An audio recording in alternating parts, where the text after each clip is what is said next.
Hello, this is Scott Passmore, Senior Minister of Central Christian Church in downtown San Antonio.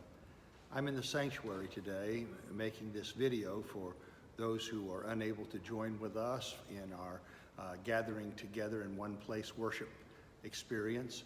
We hope and pray that you are being safe at home and that you are enjoying the music offerings and the offerings that we try to do as a church to keep us all connected. I'm so very proud of the eldership of our church and those who are working in our connecting ministry so that we will continue to communicate with one another and to celebrate in the good news. Today's scripture lesson comes to us from the Gospel according to Matthew, the 21st chapter. I'm referring to the parable Jesus told to introduce lessons on John the Baptist and a few other subjects. It is the story of a father who goes in to ask his two sons, one at a time, to go and work in the field. One responds quickly, "I will," but then he never goes. The other says, "No, Dad, I won't go," but later considers it and repents and goes and works in the field. The question asked by Jesus then is, which of these two did the Father's will? I have been watching this morning on the internet and a little bit earlier in the week as well. I became fascinated, I don't know why, with videos of black rhinos and white rhinos, the rhinoceros. It was a hard word for me to spell growing up. I can remember trying to memorize it. R-H-I-N-O-C-E-R-O-S, rhinoceros. Rhinoceros, a Greek word combined to say a nose with a horn. That's the name rhinoceros.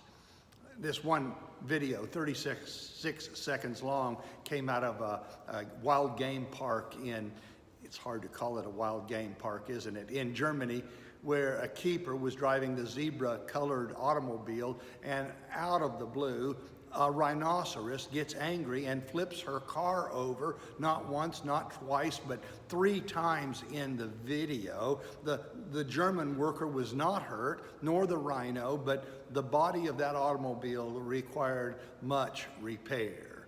Why did the rhino do that? Why did the rhinoceros attack the car? Sometimes rhinoceros get angry. Kathleen Norris wrote a book, Amazing Grace, a vocabulary of the faith. In it, she tells of a little boy who wrote a poem. The poem was titled, "The Monster Who Was Sorry." In the poem, the little boy says that he became very angry and he hated it when his father yelled at him.